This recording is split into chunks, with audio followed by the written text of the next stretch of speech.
Ladies and gentlemen, boys and girls, and everybody else in between, I'm Ashton Gene Lewis, and this is the Broke Boy Sports Podcast. We're already behind schedule. As you can already tell, it's Thursday, and I haven't done the NFL-only episode of the show. It's because it took me that much longer to watch all the games from, this past week 2 of the NFL season. It's literally like a marathon race to the countdown for bye weeks for me, essentially. Like, I'm basically in a living hell of watching football constantly and not getting paid for it. But as you all know, the end goal of this podcast is to get so popular that we are given a $100 million podcasting contract, and then we just stop podcasting and buy like an island and then never heard from again. Until, I'm assuming, the lawyers try and sue me for restitution, I believe is the proper term. Gotta get my legalese up, you know what I mean? So I don't get hustled. Anyway, let's get the show started, man. I actually did the nuke for this week. If you're not familiar with it, the nuke is a player that you went up against this week in fantasy or last week that you went up against in fantasy football that it actually didn't matter. Like who you played, what order you played him in, the sequence that you played him in, and all that kind of stuff like that. It was a massacre. It was embarrassing for you, your family, and everybody that's related to you. And this week, the nuke was pretty simple for me, pretty cut and dry overall. It was Keenan Allen, veteran lead wide receiver. A lot of people try and think and make it up. They're very similar in the same vein that they're like the Seattle Seahawks, where people think that DK Metcalf is the number one wide receiver when it's actually Tyler Lockett, right? Anyway, Keenan Allen, 8 catches, 111 yards and 2 touchdowns. That's a lot of work for just 8 catches. But Keenan Allen he was killing it against the Titans defense, which is understandable because the Titans have a secondary where, when you have a secondary where your best player is your safety, typically you find yourself in situations where you're having a tough time really getting stops in terms of the run game and the pass game. And that's no knock on the other defensive backs that they have on their field. But, Kevin Byard's really good. It's just a lot of other people working on becoming good is the nice way to phrase it. Anyway, that's the nuke for this week. If you went up against Keenan Allen, he was the high-scoring individual player that was not a quarterback. He actually outscored Daniel Jones, who I think had 3 touchdowns, but he also had like a bunch of turnovers and played like shit before they pulled that comeback and won. Oops, spoiler alert, if you didn't know, the Giants won versus the Arizona Cardinals. We'll talk about it later. Now it's time to move on to one of my favorite segments, Streaks, Peaks, and Ditches. If you're unfamiliar with it, it is where we talk about the bottom, top, and then the way to the top in terms of random stats that happen across the NFL. I only got 3 so far for this week, mainly because I'm up against time trying to race it to Thursday Night Football before week 3 officially begins. I'm trying to get this show done. So let's start it off at the top. Trey Brown, defensive back for the Seattle Seahawks. Alex Highsmith, star linebacker for the Pittsburgh Steelers. Obviously not as big a star as TJ Watt, but like the guy, the most experienced linebacker for the Steelers. Both had a pick six. They had a pick six, a sack, and a forced fumble in one game, and the last time that happened was 2018. It was another Seattle Seahawks. What do you know? Future Hall of Famer Bobby Wagner. My guy. That's my guy, Bobby. Anyway, moving on. We got streaks on this one. This one's actually kind of crazy. The Panthers have 8 sacks in 2 games because they've had back-to-back weeks with 4 sacks, and the last time they did that was actually in 2021, where they did it 3 weeks in a row where they have 4 sacks in the first 3 games of the season. Kind of crazy, really random. But Brian Burns, like one of the most underrated pass rushers in the NFL, and if you watched him on Monday Night Football, he was cooking like we all thought he was going to. Let's move on. Anthony Richardson is the 3rd quarterback ever, NFL history, ever, with 3 rushing touchdowns in his first 2 career football games in the NFL. There's only 2 guys in this category. He's the 3rd QB ever. I don't know why I said he's the 1st ever. But there's only 2 other guys who are really wrapped up in this. One is Dante Culpepper. I think some of us may be a little familiar with his work. And then the other guy is Jack Thompson. look, not to be that guy, but Jack Thompson, I had this name on here and I really wanted to look it up on the show. That's back when I thought I was going to have a bunch of time and all this kind of stuff like that, but I'm still going to do it anyway. Jack Thompson, going to look him up. He sounds like a white running quarterback is what I got out of this situation. Let's find out. Jack Thompson, NFL, American football player. Jack Thompson got a little tan. Played for Washington State. Wait, hold on. He's got a nickname. Oh, Jack Thompson, the throwing Samoan. This is the guy who went to Colorado. No, he went to Washington State. I literally just said that 5 seconds ago. But he's called the throwing Samoan, which is apparently, once again, I talk about this all the time. I'll mention it again. We, as like media entities, we're really lacking in terms of like the giving people nickname kind of deal thing. You know, NBA basketballreference.com. Shout out to one of the greatest resources, one of the greatest free resources on the face of the planet in terms of like being able to get information about basketball throughout history. Jack Thompson, nicknamed the throwing Samoan. Little hint of the R word, little hint of unnecessarily pointing out this guy's Samoan, even though his name is Jack Thompson. I have to wonder, is that like his real first name? Anyway, but yeah, no, he's like black. So yeah, my bad. Big L on my part, a big R word on my part on that one. Big racism on my part there. Jack Thompson just sounded like a dude from, and tell me if I'm wrong, Jack Thompson sounds like the name of a quarterback in the 1940s, like before Archie Manning played, and he was like back in the day when they ran the wing T. He was just one of those grizzled white guys who, you know, takes the first hit, breaks the tackle, and then keeps on going. And when you see him running, it looks like he's running in slow motion, but for some reason he's getting mad separation from everybody else on film. That's what Jack Thompson, that name rings a bell to me in my brain. Anyway, I've already wasted too much time on streaks, peaks, and ditches. I'm moving on, just like you should. Let's talk a little football. Let's talk a little foosball, if you will. I don't have any extra stuff on here. Hold on a second. Let me adjust my camera. It is kind of lacking. I can't lie. Can't get the keyblade in there. For those, I saw somebody asked. The other part of this photo is Michael Jordan. Just for future reference. That's probably going to fall over because I didn't put it exactly back. I didn't put it back exactly the way that I had it up there originally, which was perfect. So it's probably going to fall over from like the slow, I don't know. It feels like gravity has like major effects on this corner of my room, more so than it does on the rest of the world. Let's talk about my picks. My picks this past week, we went 8-8.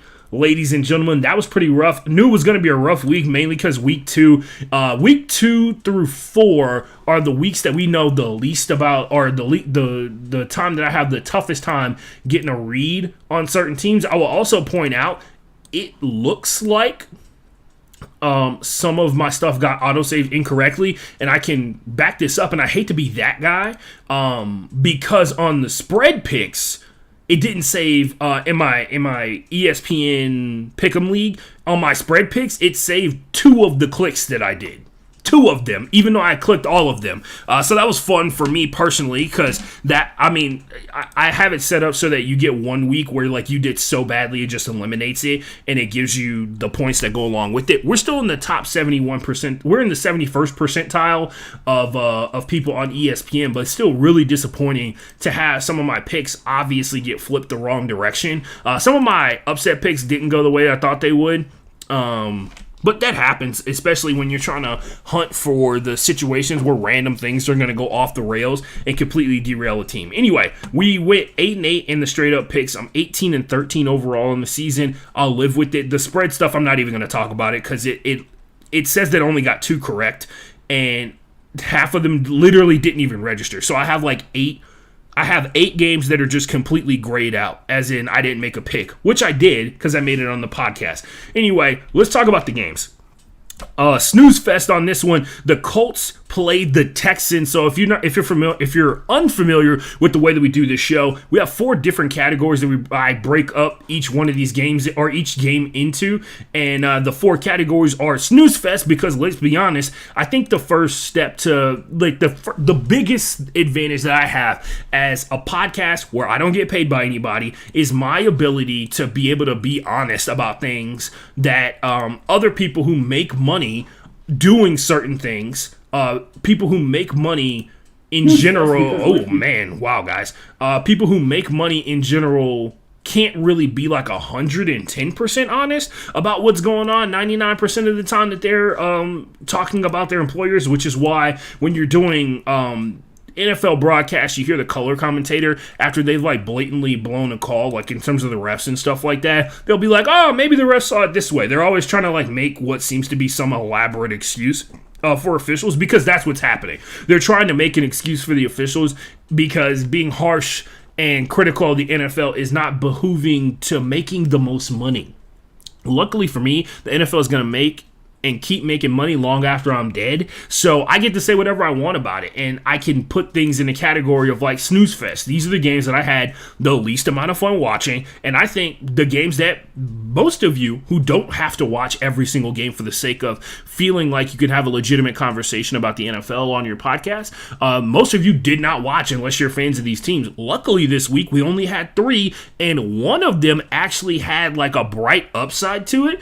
The Colts played the Texans, which was the bright upside. Anthony Richardson gets two rushing touchdowns. One was the product of a freak fumble from CJ Stroud as he was getting sacked. By the way, get ready to hear me say CJ Stroud getting sacked and under pressure a lot this season, because like we mentioned the last episode, at this point, the Texans are down to one of the 5 projected starting offensive linemen for them this season. And my boy Josh Jones, if you guys don't know, I used to be a high school sports reporter in this area in Houston called Fort Bend ISD. And you can look it up, but Fort Bend's produced, every time they do those stats about NFL starters and them being from like certain cities, and they say Houston is listed on there, most of those guys are from Fort Bend ISD schools in some way, shape, or form. For instance, Rashawn Slater went to Clements High School, which is in Fort Bend, and he also plays left tackle for the Chargers, unless you're like a big football fan. And then Kenneth Murray also went to they were in the same school district. They played against each other in high school, and now they're on the same NFL team. Kenneth Murray is the starting middle linebacker for the Chargers. So all those guys, same team, same area. One of those guys who's in the same area, from the same area, who's now back in Houston because he got traded here during the right before the season started, thanks to the Cardinals. He got traded from the Cardinals to the Texans to play left tackle with Laramie Tunsil hurt. Right? And that's Josh Jones. He had a rough day. I'm not going to lie. My guy had a rough day. They took away a touchdown from the Texans, even though they said Josh Jones was holding, and they went back and watched the replay, and they were like, yeah, that was not a hold. Everybody watched, people who were watching it on Twitter, the broadcasters all agreed it wasn't a hold. It was just the ref being dicks for some reason. Final score in this one, 31-10. I know it looks bad. It was bad, right? There was some moments where CJ Stroud and Houston Texans offense showed some kind of life, but we're back to where we were last year, folks. The motherfuckers on the defensive line for the Texans really struggling to defend that run, which guess what means a lot of clock is coming off. Anthony Richardson going out because of a concussion in this situation. If you didn't see it live, the second rushing touchdown that Anthony Richardson scored, which I said earlier was off of the CJ Stroud fumble, he's running towards the end zone. He gets hit. He whips his head back and smashes it into the turf. He ends up going to the sideline. He calls over the medical people to check him out, and he ends up getting pulled out of the game. It actually goes back to the Colts locker room, if I'm not mistaken, from the broadcast. They send in Gardner Minshew, a guy who let's be honest, at this point, he's the number 1 backup in the NFL because he's actually an NFL caliber starter. I guarantee you, if he was on the Vegas Raiders, he'd probably be starting over Jimmy Garoppolo, right? 31-10. 31-10 is the final score. Gardner Minshew plays vast majority of this game, right? The Colts are feeling pretty good about themselves because they're in pretty good hands. Anthony Richardson, back-to-back games where he looks absolutely fucking spectacular, minus the fact that for some reason things keep hitting him in the head. Ooh, and like I predicted, the picture fell over, ladies and gents. Let me fix that real quick. There we go. We're powering through here. We're at 6:35. I think Thursday Night Football starts in like 45 minutes. That happens. Colts, we're moving on. Texans get smoked in this one. They have some moments where they look really good. In particular, Nico Collins looks like he's alive and well. For the first time in a long time, Nico Collins has a huge game as an NFL wide receiver.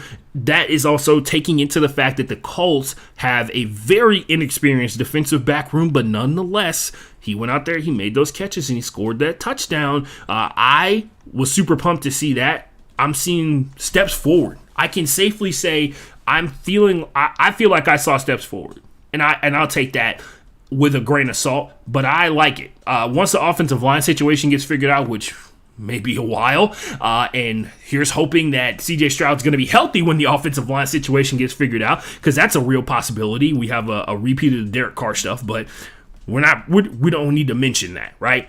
The Bills played the Raiders, and the final score is 38-10. If you're a Bills fan, I don't really know how you feel like super pumped about this. You know what I mean? Like, are you excited after you beat the Raiders? Like we mentioned before, the Raiders, I'll say it again. If I had 4 teams that I could have listed for winless, teams that were most likely to go winless this season, the Raiders would have been my 4th team, but I limited myself to 3. So the Saints played the Panthers. Final score is 20-17. This is part of the Monday Night Football doubleheader. The Saints, once again, I think it's 10 games in a row, making it the longest streak in franchise history where the Saints have held their opponent under 20 points. And that's what this whole season is going to be about, right? Derek Carr seems like he's getting more accustomed to going out there and making big plays. It seems like the offense is kind of at his fingertips, which is really something that we're learning as time goes on, watching the NFL. Some coaches are not comfortable with. But when you got an experienced guy like Derek Carr, they're waiting on some more explosion to get into their offense. Let's be for real. Chris Olave is a part of that explosion. Michael Thomas is back and alive right now, right? Temporarily. As of now, he's back to being the guy that he used to be, right?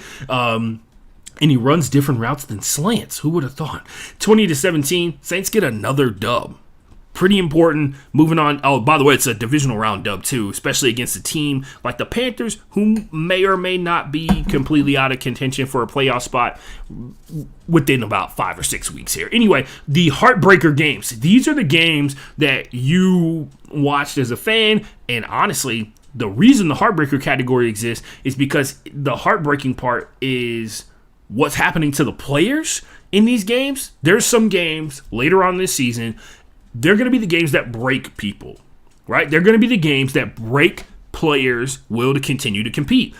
And there's one team that's at the top of that list right now, and it is the Jets. Guess what? The Jets are the number 1 team in the heartbreaker category this week. The Dallas Cowboys beat the Jets 30-10. Ironically enough, not the largest margin of defeat this week. That would go to the Houston Texans 31-10, but same sentiment minus the actual positive, inspiring stuff that happened. Zach Wilson is Zach Wilson, and it is bad for everybody involved. Have to wonder how long the Jets are going to keep pretending, right? The Jets players who are all primo players at their individual positions, and then there's one guy, one of these things is not like the other, right? And he's holding the team back. And I think as a football player and as a person, he doesn't need media members to tell that. He doesn't need media members to tell him that. He doesn't need his teammates to say it in the media. He knows that every day that he goes to sleep, every day that he wakes up, every day that he's in the meeting. And, you know, we're talking about the Zach Wilson that when asked after they played the Patriots and they scored 3 points, could the offense have done better? He said no, right? That guy, right? Anyway, heartbreaker category, Cowboys kick the shit out of them like we all expected, right? It's worse like when you're going into the game, you know it's going to be bad. It's technically a 3 touchdown loss, right? 20 points is 3 touchdowns. And jeez, man, it wasn't even close at any point. There were some moments where Zach Wilson completed a pass and you were like, that's good. Good to know he can do that, right? Because it had been so long since you saw him kind of string a couple of passes together, but the Dallas Cowboys also might be in contention. The Dallas Cowboys are in contention for the number one defense in the NFL, right? Every single week, they just had a situation where Trayvon Diggs got hurt. We'll talk about that later. That's a discussion for tomorrow, Ashton, on the regular show. Tampa Bay Buccaneers played the Bears. Bears very, very close, from what I'm hearing, to having their hearts broken this season. We'll like to point out it's 2 weeks into a new offensive regime, new coaching staff, new approach in general. And look, Baker Mayfield right now in this moment is a better quarterback than Justin Fields just off experience alone, and he's also got better teammates. Like Mike Evans is one of the best wide receivers in the NFL, and luckily for us, Baker Mayfield is able to take advantage of that. I must be jiggling the shit out of this table and I don't know it. Look, man, if it falls again, it falls again. But that's what we're looking at here in terms of the situation with the Tampa Bay Buccaneers. We're going to have to be honest with ourselves here. Baker finally finding his groove. It's only 2 weeks into a very, very young season, but there's a lot of people who thought he wasn't even capable of this kind of stuff. They forgot about the Baker Mayfield that had the Browns one game away from the AFC Championship game, right? That is all I got for the Heartbreaker category. The two teams on the Heartbreaker list, the Chicago Bears and the New York Jets. The oh my category, where something weird happened in this game and we may need it. It may become a thing that defines the entirety of the season for some of these teams. For instance, the Giants take on the Cardinals. The final score is 31-28. If you didn't know what happened in this game, you would think, oh, that is crazy that the Cardinals played the Giants so close. If that was the situation. So the Cardinals, I think it was 20. I have it written down here somewhere. So the Cardinals were up 23. There's no way they scored 5 points. The Cardinals were up on the Bengals 21-3 at one point. The Cardinals were up on the Giants 21-3 at one point. And then the Giants scored 4 unanswered touchdowns. So this is what I took away from it.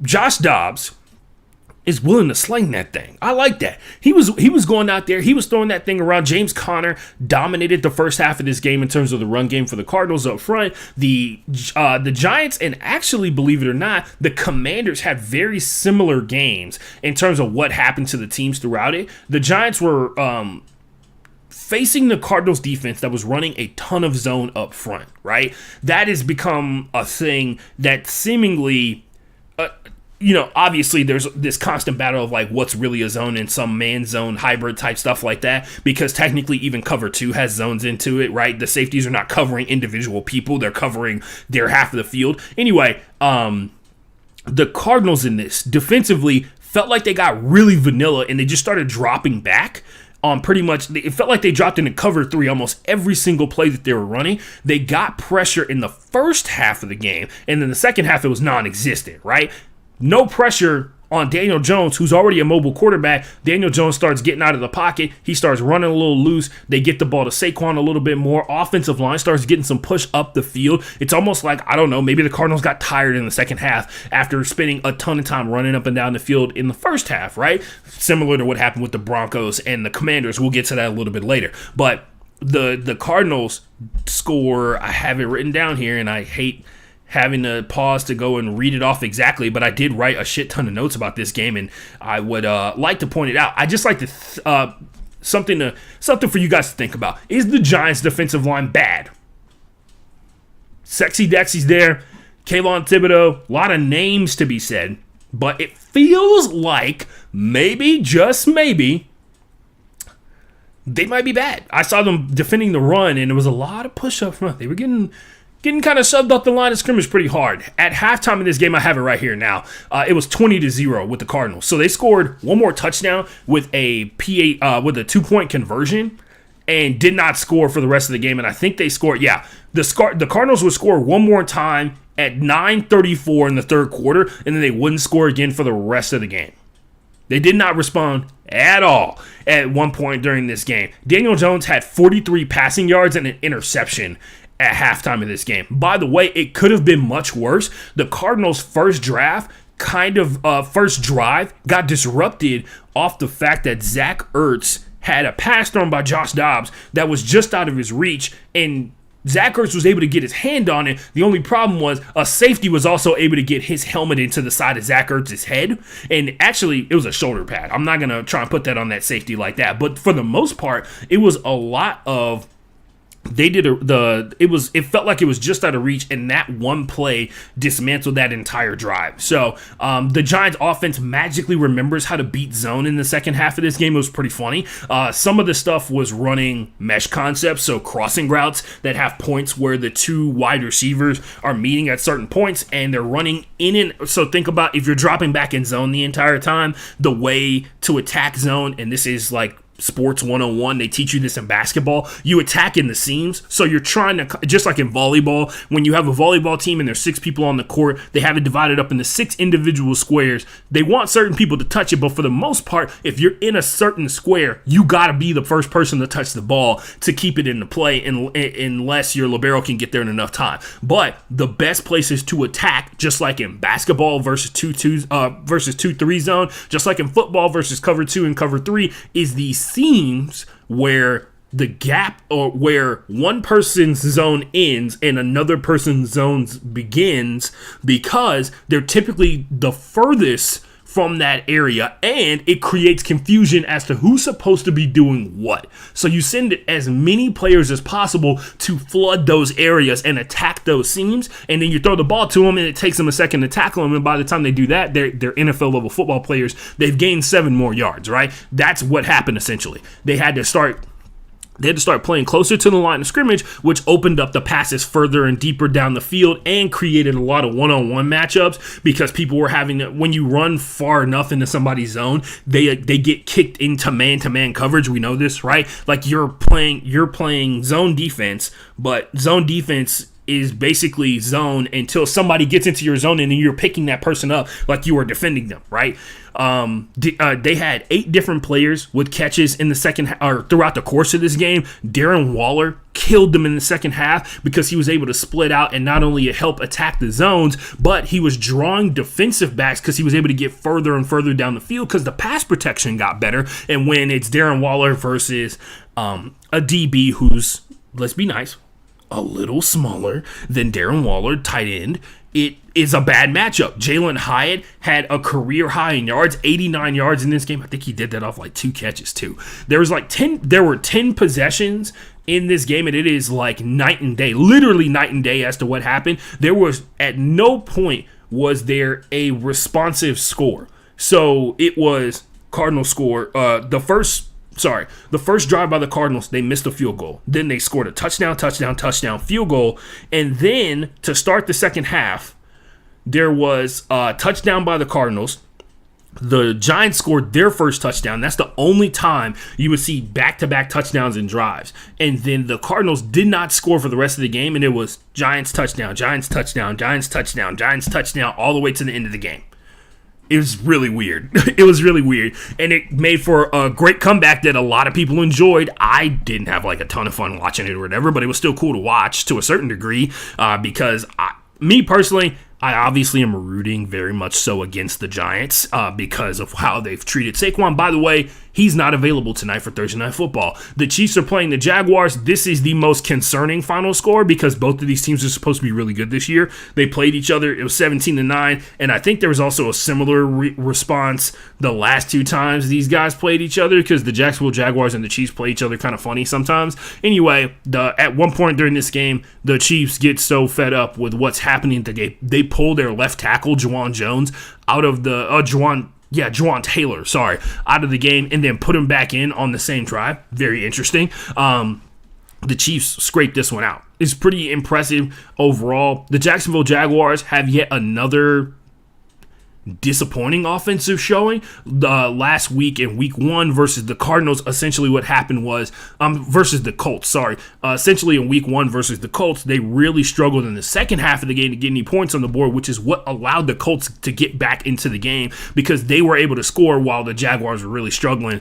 They got like a late touchdown in the fourth quarter that kind of pushed them far enough away from the Colts, and then Anthony Richardson did not come back. So he had the head situation again. The Ravens played the Bengals. Don't let this score deceive you. 27-24 was the final score in this one. I would like to point out this is back-to-back weeks where Joe Burrow has had under 40 yards passing at halftime. This is also,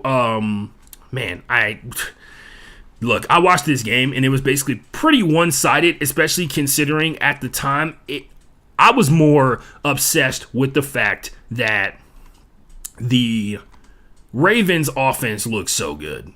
They look stupid good.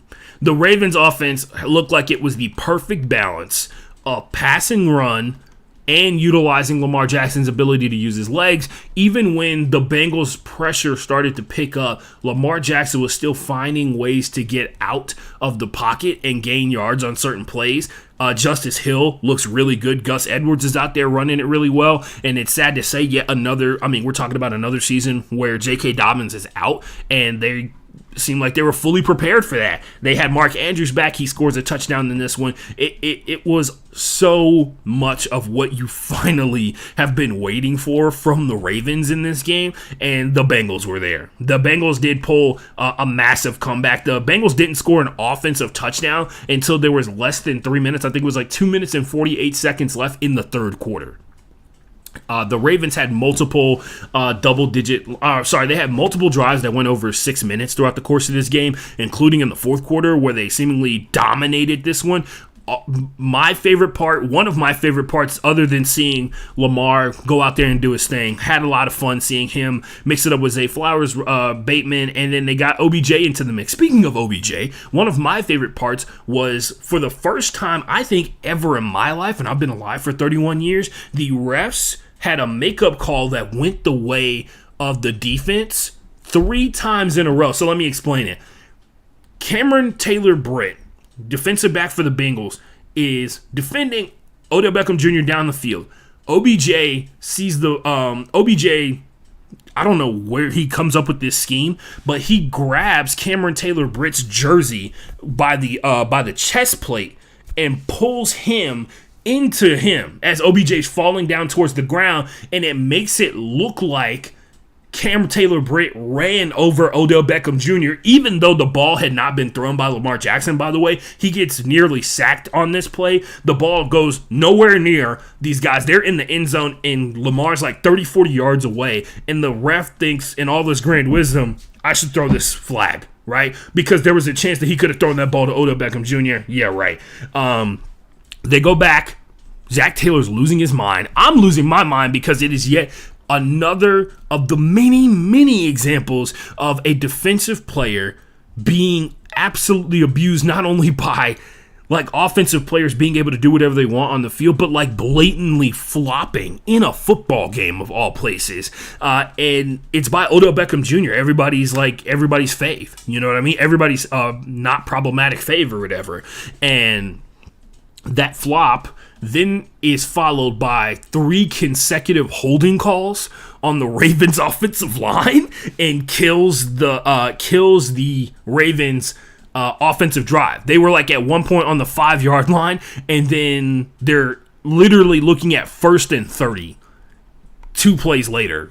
So it was pretty wild. I've never seen makeup calls go in favor of the defense like that. I think we need to see more of that, because I think there's a lot of bullshit calls that go the way of offensive players a lot on NFL Sunday. The Dolphins played the Patriots. Yet another final score in this was 24-17. This is a divisional matchup, so you should have expected the score to be a lot closer. The Dolphins looked pretty good. Looked like for the most part of this game they were kind of running away with it, and then the Patriots worked their way back into it in the second half of it. Mac Jones kind of made some key throws, but for the most part, Xavier Howard was he had him in a box. He had him in a box, voguing in a box multiple times over.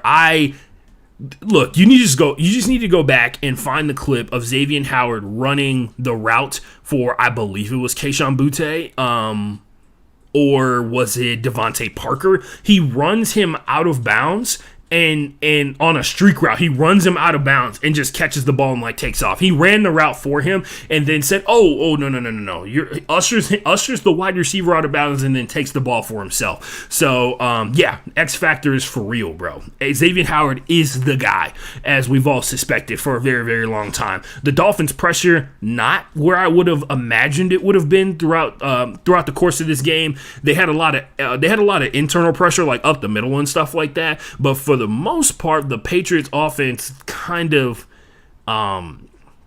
self-inflicted wounds in terms of throw location. Running the ball was pretty successful. Ramondre Stevenson is very good. We know that. But when there's no pass offense, teams really aren't getting challenged and stuff like that. Plus, the Dolphins defense is really good. Another good showing from the Dolphins defense up front, despite the fact that the pressure wasn't really there for him throughout the course of the game. Mac Jones hangs on, and like I said, they kind of rallied back towards the back half of this game. It was a lot closer than it should have been, especially compared to what it looked like on TV, and the Dolphins get another dub. Very interesting result from the Patriots. Yet again, another close loss, which I'm sure they're super thrilled about. The Browns took on the Steelers. Scores deceptive. 26-22 is the final score. Deshaun Watson, like we all suspect. Oh, I'm sorry. When I say we all, I mean it was just me. It was just me who thought Deshaun didn't look good, right? The Steelers, on the other hand, defense looked great. That's about it. The defense looked great. And that's what won them this game. So if the Steelers are going to be dependent upon defensive touchdowns to go out here and get them dubs, which is kind of what happened here if you watch the game, I would also like to point out, holding a team with a really good offense up front that for a good chunk of this game had Nick Chubb, and the second that Nick Chubb went out, all of a sudden everything shuts down, right? Not surprising. Nick Chubb must be the one that got the record-breaking contract for the Browns, right? It couldn't have been the other guy who did jack shit throughout the course of this game.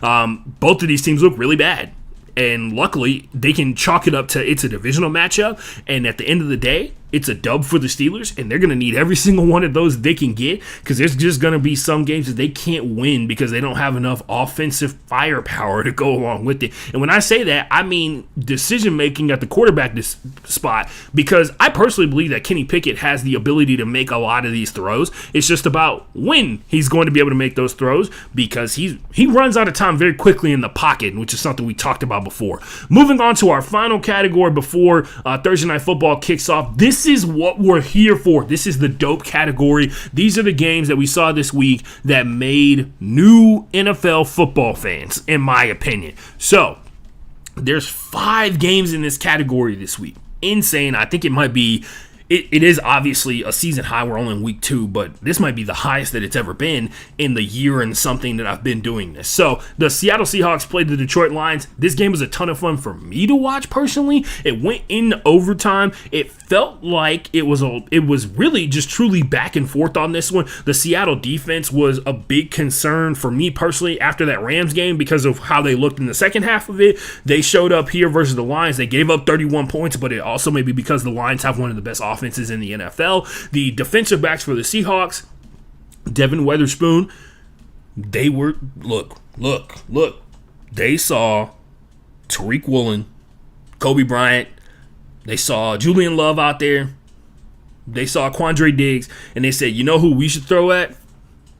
The rookie playing in his first ever NFL football game. And they did that, boy. They got, I want to say 2 touchdowns off of him. They had a flea flicker, which by the way, look, if you're a rookie DB, look, let's be for real. There are some other veteran DBs that will fall for a flea flicker, and it still had to be like a really accurate throw from Jared Goff, because it wasn't like Witherspoon was super far behind. He just wasn't in a position to go out there and make a play on the ball. He still forced a really good throw from Jared Goff. That was one of the touchdowns that the Lions got, so it tells you exactly how much fun we were dealing with here. One of the greatest trick plays in the history of trick plays, the flea flicker. It works every single time, except when it doesn't. But The Seahawks run the ball a shit ton because Pete Carroll legitimately doesn't believe in the numbers.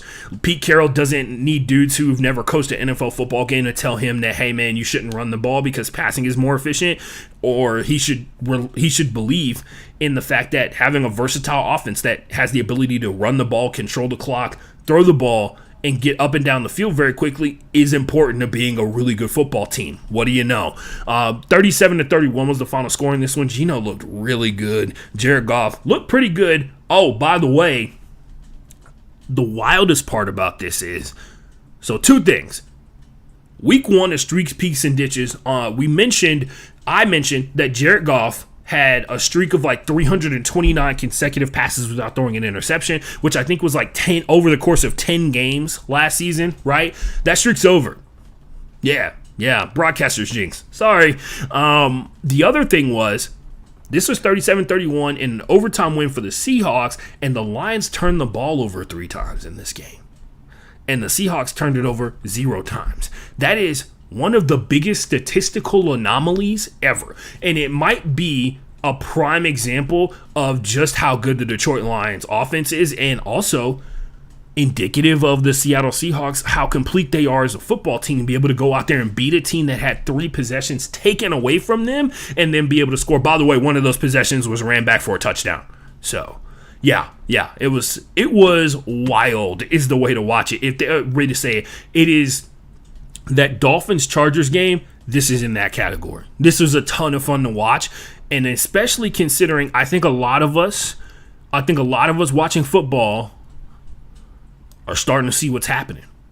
NFC North might go through Detroit. I don't think anybody's ever been able to say that. Like literally ever.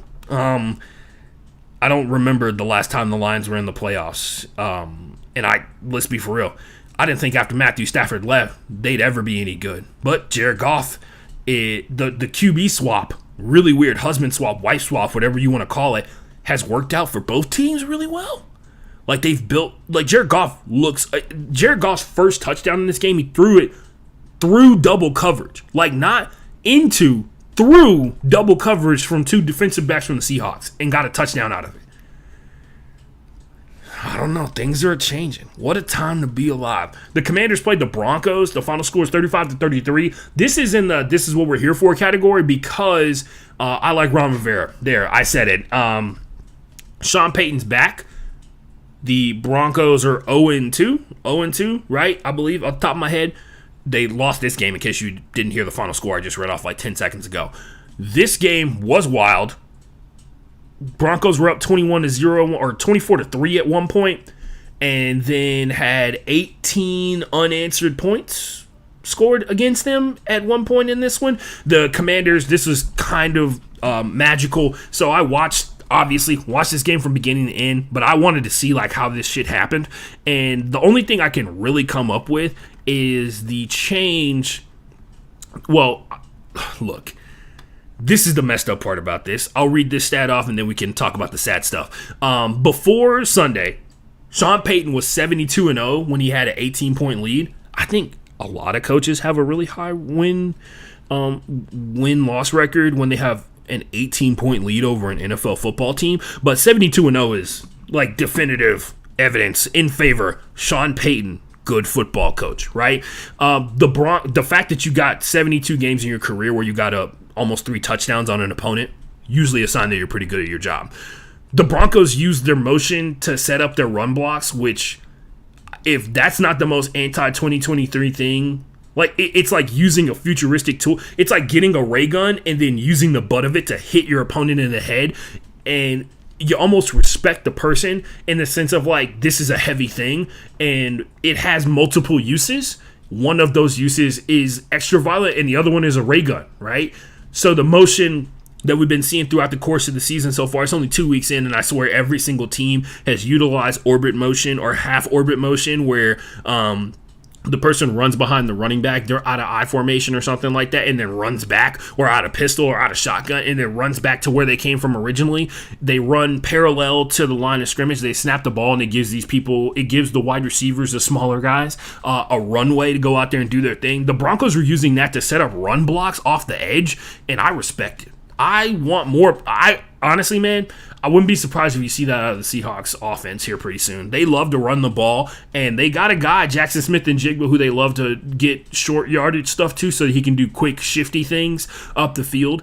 And I feel like that falls right into his wheelhouse. We'll see if Pete Carroll steals it. But yeah, that's pretty much it. Like the Broncos used their motion for violence. They also used it to keep the ball out of Russell Wilson's hands.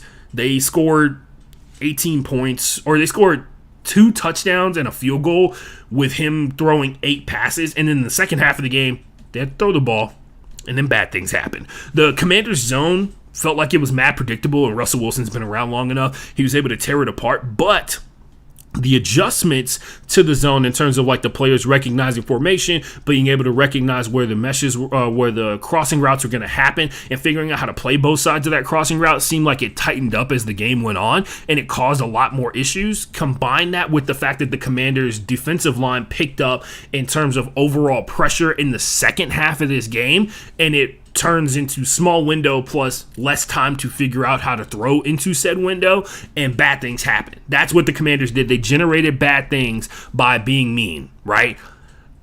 Scary Terry mossed 2 defensive backs throughout the course of this at one point in the third quarter of this game. Go watch it. It's fucking sick. Deron Payne gets 2 consecutive tackles for loss, and then deflected a third down pass to a screenplay that would have gotten the Broncos a first down. So he single-handedly, I'm sure you saw it on the NFL Twitter account, he single-handedly disrupted an entire drive by himself. It's kind of crazy. Oh, and to top it all off, the Broncos fans were booing at the end of this game because of how bad the Broncos blew it. So, yeah, good times for everybody. Great times for everybody. Moving on, I thought that game was, this is what we're here for, because that was the Commanders team that we were promised, right? Saw a lot from Sam Howell, extending a lot of plays, running out in the open space. Logan Thomas, extra wide receiver, big extra wide receiver.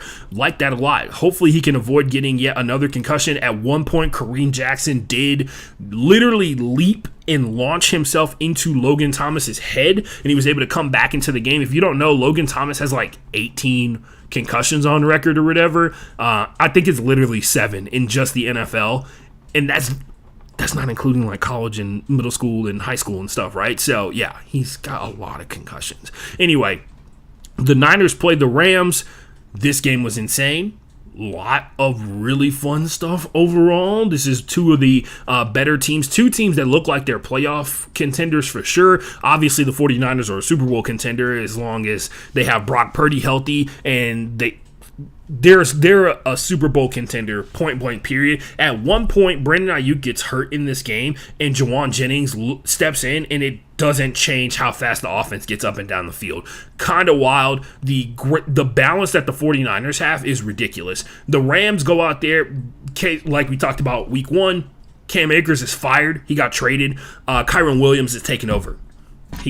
Under new management, the backfield for the LA Rams. So this game was fucking fantastic from beginning to end, man. The Tennessee Titans take on the Chargers. Lots of fun. Big bounce back game for Ryan Tannehill. I will also point out, it seems like a lot of people are a lot more content to do the negative Nancy part of this and be like, this is the Chargers blowing another game, because it was kind of. But you got to do stuff to go out there and make the wins happen, and the Tennessee Titans responded really well. They had moments where they finally put together some big plays throughout the course of this game. Ryan Tannehill bounced back big, like I said, from the worst game that he's ever played as a professional football quarterback. Did you know Ryan Tannehill played wide receiver in college? I'm sorry, I legally have to say that every time I say his name. So, anyway. Moving on, probably the most exciting game of the entire weekend, other than, honestly, my bid goes for Seahawks Lions, because it had the perfect mix of a ton of really good offense plus great defensive plays, because there was a defensive touchdown and a bunch of other cool stuff that happened. The Falcons played the Packers. Did you guys hear about this? The Falcons have this young man by the name of Bijan Robinson, and apparently he can warp time and space. It's kind of amazing. He gets the ball, and then he disappears, and then he's 5 yards away. It's amazing. Nobody assessed that during the draft process. Nobody thought like maybe it's useful to have the guy who can jump in and out of tiny wormholes on the field and make big plays happen. Who would have thought? The Packers defense got some questions. 25 points, not too bad, but for the most part, I think a lot of people didn't have a lot of faith in Desmond Ridder, and we saw some. I mean, honestly, man, throughout the course of this game, Jordan Love looked pretty good for vast majority of it. The biggest issue is Jesse Bates is that dude. I feel like the Bengals they gotta be regretting letting him walk, man. Like it has to be that, right? Like at this point, it's 2 weeks in. Jesse Bates has like semi-dominated back-to-back games, and I get it. The Bengals got like a totally new secondary where basically none of the 5 starters in the secondary are even there anymore, except Cam Taylor-Britt, who's a guy they drafted, so they have him on like really cheap draftable contract, right? But this game up front saw a lot of balance from the Packers. Didn't see a lot of consistency though. Had moments where Jordan Love looked like the quarterback we were promised. Looked like he could be. And right now, Jordan Love's in this weird point in his career, in his life, where he is trying to figure out if he is going to be the third heir to the throne, right? They're trying to figure out if Jordan Love is going to be the continuation of Brett Favre to Aaron Rodgers to Jordan Love, which would be insane. It would be one of the craziest draft stories ever because every one of them except Brett Favre was drafted by the Packers, right? And that would be wild to go from Aaron Rodgers to yet another elite level, top tier, really good just even above average quarterback. It would be insane at this point, right? He's had the most time to sit out of any rookie or any quarterback in the NFL that is a backup, essentially. He was drafted to become a starter at some point, but he's been a backup for years. I almost forgot that Jordan Love went to UCLA. By the way, UCLA, Jordan Love, your boy Dorian Thompson-Robinson, who may be playing a lot sooner than some of you guys think with the Browns. Anyway, the Falcons went out there. Arthur Smith did I'd run a weird offense thing. I run the pistol formation, and it blows people's minds. Anyway, he got the ball. We saw Desmond Ridder finally get the ball to Drake London. A lot of people really happy about that for an assortment of reasons. Mainly me personally, because Drake London is a really good wide receiver, but they have that kind of balance, man. They got big motherfuckers at every single position. They got Drake London, Kyle Pitts, Bijan Robinson, like I said before, the ability to jump into miniature wormholes all over the field is kind of wild, right? Really good. Their defense is kind of cooking. The Falcons, just 2 games into the season, we're already ready to crown them playoff contenders. Can't wait to see what they do when they play against the Saints. It's going to be a lot of fun. It's going to be a great defensive matchup, and the final score is probably going to be 14-3.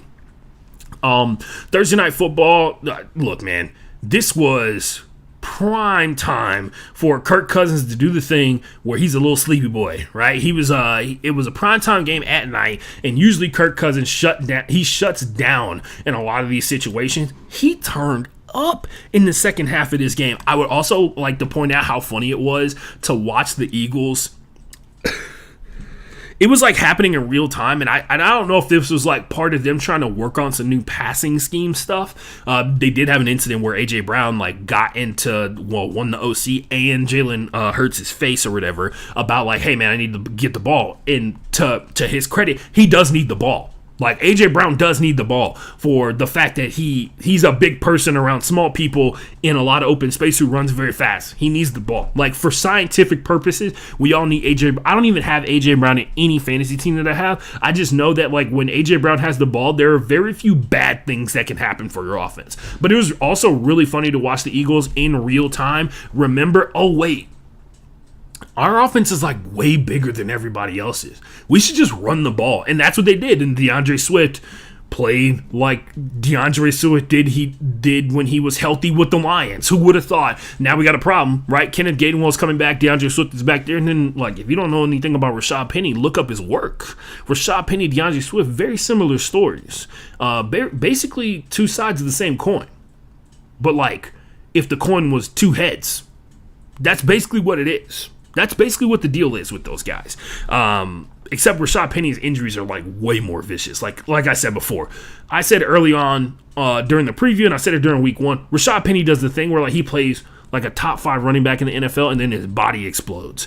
Anyway, it was really funny to watch the Eagles like remember that they're a running team in the second half of the game and just decide to body the Vikings up front, their defensive line in general, and make those cornerbacks who are very small come out there and try and break blocks from bigger dudes. And it worked. They just kind of ran through them the entire game. The Vikings offense, though, very, very pertinent. Liked a lot of the movement that we saw. Justin Jefferson finally getting the ball in open space. Looks like he's a little less upset than he was about what happened with the Tampa Bay week, is the nice way to phrase it. They threw him the ball. By the way, at some point we need to have a conversation about how we need to get rid of that touchback rule. I saw it happen. Like, I went to go watch Thursday Night Football sorry if my friend is listening. He invited me to hang out with some of his friends that were in town from Raleigh, North Carolina. One of them has decided to become an Eagles fan, even though she's not from Philadelphia. Bandwagon textbook. Super annoying. Was telling me about like what the offense and the defense should be doing, how they should adjust. I'm trying to watch the game.